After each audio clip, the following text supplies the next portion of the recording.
Hello friends, आप सभी का स्वागत है एक और नए वीडियो में। आज हम लोग डिस्कस करने जा रहे हैं कुछ और नए प्रश्नों के बारे में। कुछ बोल सकते हैं इजी टू डिफिकल्ट की तरफ ये क्वेश्चंस रहेंगे जो एग्ज़ाम टाइम में करने में थोड़ा कठिनाई हो सकती है। एक प्रश्न ऐसा है, तो क्या करना है, जैसे कि हम लोग को पता है बेसिकली कि सी सैट में 33% ही हमें नंबर लाने हैं।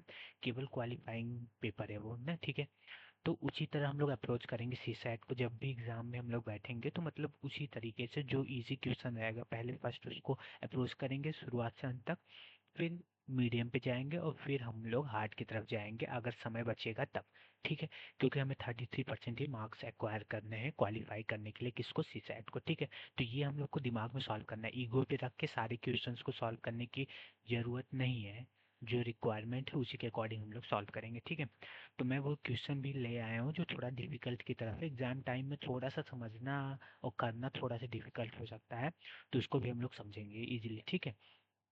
तो चलिए शुरुआत करते हैं विदाउट लेट किए हुए। पहला प्रश्न हम लोग पढ़ते हैं कि इना was born 4 year after the parents marriage, यानी कि पेरेंट्स के मैरिज के बाद कितने साल बाद इना का बॉर्न हुआ। इना जन्म ली 4 साल बाद, ठीक है। Her mother is 3 year younger than her father, ठीक है। जो इनकी मदर है, जो इनकी मदर है वो 3 ईयर छोटी हैं, यानी कि अगर फादर एक्स साल के हैं तो उनकी मदर 3 ईयर उनसे छोटी, ठीक है। फादर अगर एक्स ईयर के हैं तो उनकी मदर 3 ईयर छोटी हैं, तो उनका एज क्या होगा, x-3 ईयर, ठीक है। इतना तो आपको क्लियर होगा। और बोल रहे हैं कि एंड 24 ईयर ओल्डर देन ईना, यानी कि उनकी जो माँ है वो 24 साल बड़ी हैं किससे, ईना से। और ईना की एज प्रेजेंट टाइम में दी हुई है 30 ईयर। तो ईना की अगर एज 13 ईयर है, 13 ईयर है, और इनसे इनसे 24 साल बड़ी हैं कौन, इनसे 24 साल कौन बड़ी हैं, हमारी इनकी माता जी। तो 13 में 24 ऐड करेंगे तो कितना आएगा, 13 में अगर 24 हम लोग ऐड करेंगे तो 4 3 7 एंड 2 1 3 37 ईयर। तो मदर की जो एज होगी, एग्जैक्ट एज, वो 37 ईयर की होगी, ठीक है। यहाँ से हम लोग एक्स की वैल्यू निकाल सकते हैं कि नहीं, बिल्कुल निकाल सकते हैं। तो x-3 इज इक्वल टू, अगर 37 हो जाएगा तो यहाँ से x की वैल्यू निकल जाएगी 40 ईयर्स। एक्स कौन है, एक्स हमारे फादर हैं। हम लोग उनके लिए एक्स वेरिएबल को पुट किए थे। तो फादर की एग्जैक्ट एज हमें पता चल गई है, फादर 40 ईयर्स के हैं। और जो उनकी मदर है वो 37 ईयर्स की है, ठीक है। यहाँ से हम लोग बेसिकली ये जो जो क्वेश्चन बोला था उसके अकॉर्डिंग हम लोग उनके फादर की उनकी मदर की एज निकाल दी है। हमें ईना की एज तो पता ही है। अब क्या पूछ रहा है कि at what age did Ina father get married, कितने साल में ईना के पिताजी की शादी हुई थी, वो मैरिड हुए थे। तो ये कैसे हम लोग निकालेंगे, तो बिल्कुल ध्यान से देखिए। ईना का जन्म कब हुआ था, शादी के बाद। उन पेरेंट्स की शादी के 4 साल बाद ईना का जन्म हुआ था। तो प्रेजेंट टाइम में ईना जो है वो 13 ईयर्स की है, ठीक है। प्रेजेंट टाइम में 13 ईयर्स की है, और जो पेरेंट्स का मैरिज हुआ था वो 4 साल बाद, पेरेंट्स के मैरिज के 4 साल बाद ईना का जन्म हुआ था। यानी कि ओवरऑल मैरिज के 17 ईयर हो गए हैं न। ईना का 13 ईयर, और शादी के 4 साल बाद ही मैं ईना का जन्म हुआ था। तो 13 साल की ईना और 4 साल वो जो गैप था। तो 13 4 + 4 17 ईयर पेरेंट्स की मैरिज के हो गए हैं। तो फादर उस समय कितने, फादर की एज रही होगी अभी जो 40 साल एज है।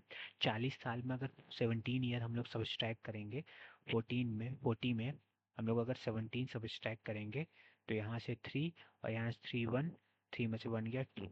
तो 23 ईयर होगा उस समय जब इनके पिताजी की शादी हुई थी, यानी कि पेरेंट्स की मैरिज हुई थी, ठीक है। इनके पिताजी की शादी कब हुई थी, 23 ईयर्स में। ये कैसे हम लोग निकाल पाए, बिल्कुल ध्यान से देखिए। क्योंकि हम लोग जब फादर और मदर की एज निकाल लिए तो हमें क्वेश्चन में एक चीज़ मेंशन है कि ईना का जो जन्म हुआ था वो शादी के 4 साल बाद हुआ था। तो प्रेजेंट टाइम में ईना कितने साल की, 13 साल की।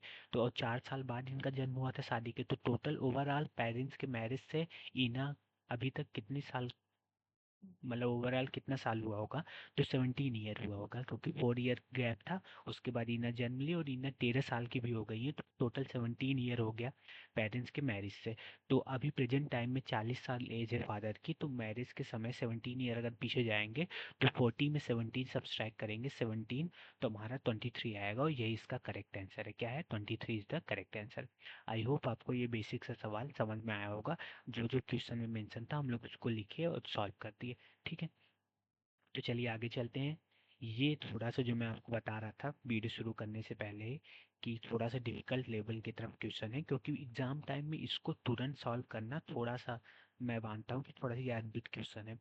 ठीक है। The age of mister X बोल क्या रहा है, बिल्कुल ध्यान से हम लोग पढ़ेंगे।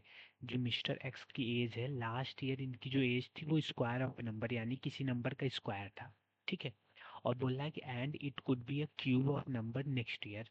लास्ट ईयर इनका जो एज था वो किसी नंबर का स्क्वायर था, और अब अगली साल मतलब इस प्रेजेंट, जो प्रेजेंट एज है, चलिए हम लोग मान लेते हैं, बिल्कुल ध्यान से रखिए ना। प्रेजेंट एज कुछ है, प्रेजेंट एज मिस्टर एक्स की कुछ है। ठीक है।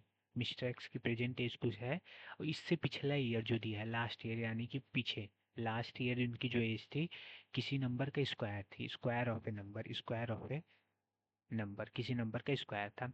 अब इसके नेक्स्ट ईयर प्रेजेंट एज तो ये है, तो इससे एक साल बाद, ये एक साल पहले है, लास्ट ईयर मतलब एक साल पहले, और एक साल बाद इनका जो एज है वो क्यूब ऑफ ए नंबर है, क्यूब ऑफ ए नंबर है यानी किसी नंबर का क्यूब है।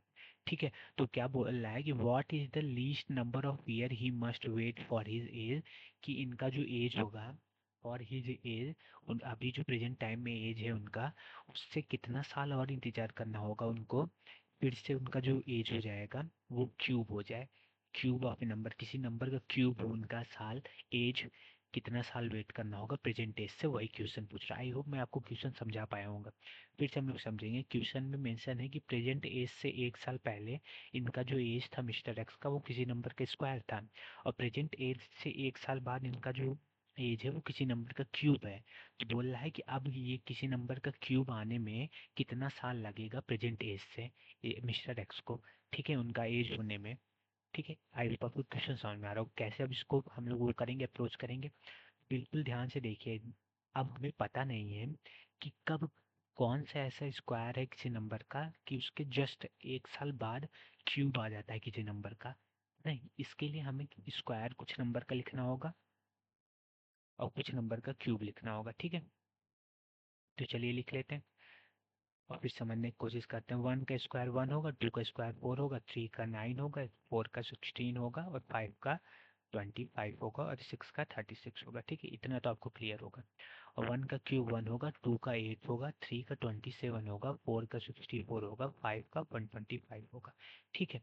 अब देखिए बिल्कुल ध्यान से, हम लोग देखते हैं कोई प्रेजेंट टाइम में अगर हम लोग मानते हैं एक वन एज है, मतलब उसका एक साल एज है, तो पीछे अगर हम लोग जाएंगे तो 0 साल एज, तो वो कोई वो तर्क बैठाता नहीं, तो हम लोग फोर से शुरू करेंगे।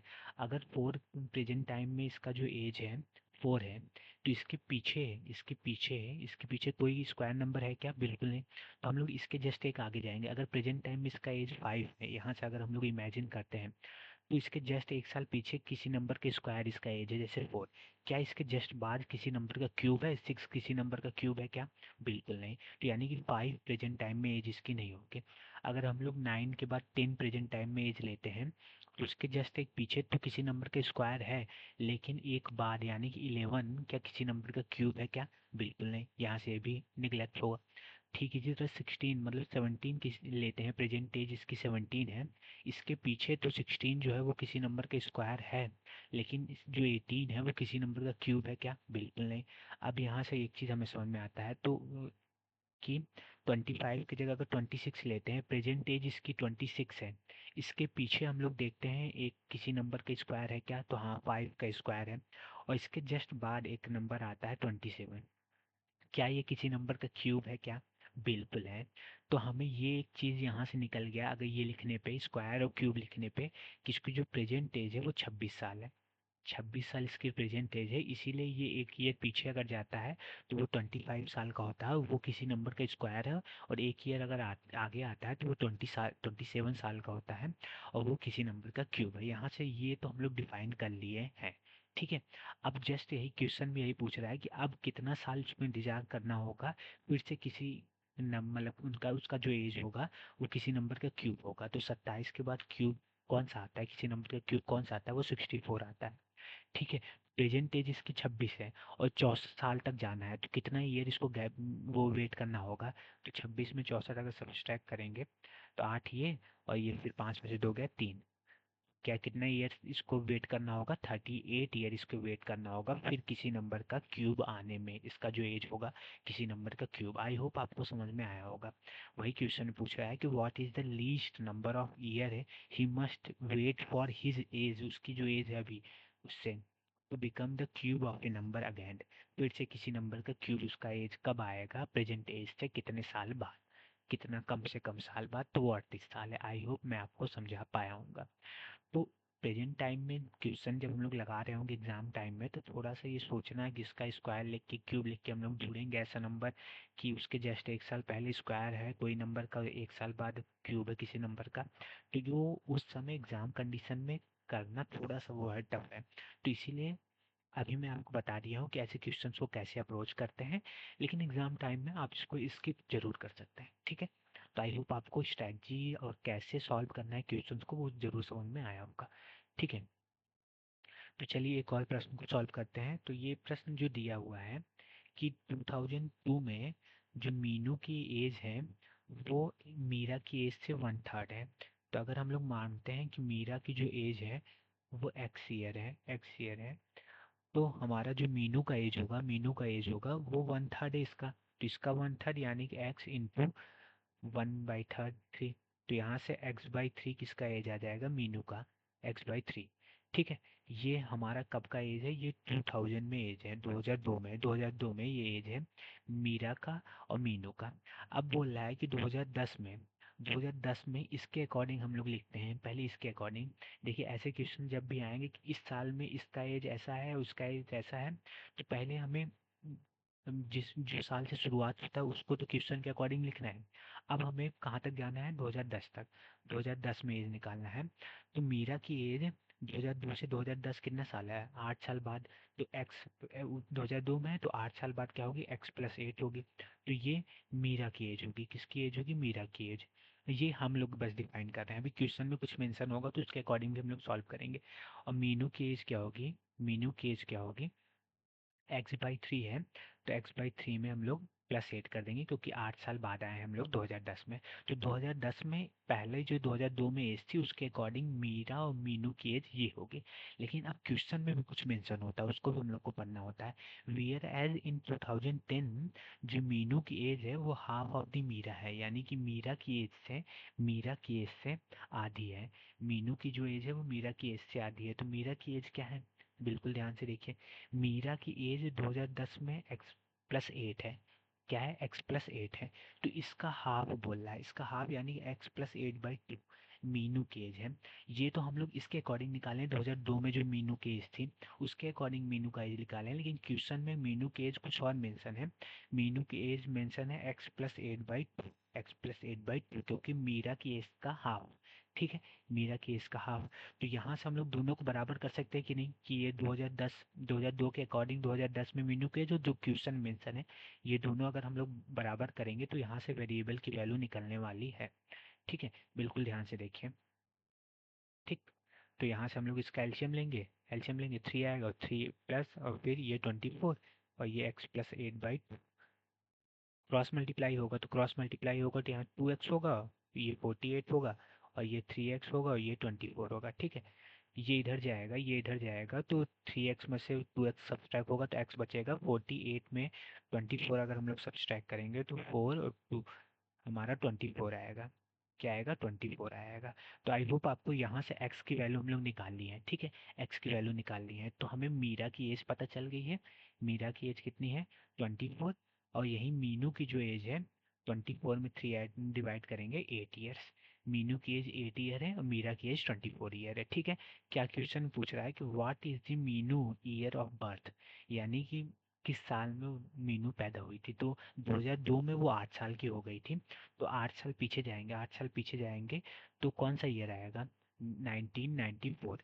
1994 में इसका जन्म हुआ था क्योंकि 6 हुआ 2000 तक और फिर 2 ईयर, तो 8 साल की हुई 2000 में, तो पीछे जाएंगे 8 साल सब्सट्रैक्ट करेंगे तो 1994 में इसका क्या हुआ था, बर्थ हुआ था, किसका, मीनू का। आई होप आपको ये भी क्वेश्चन ये थोड़ा सा सिंपल सा था, ये आपको समझ में आया होगा।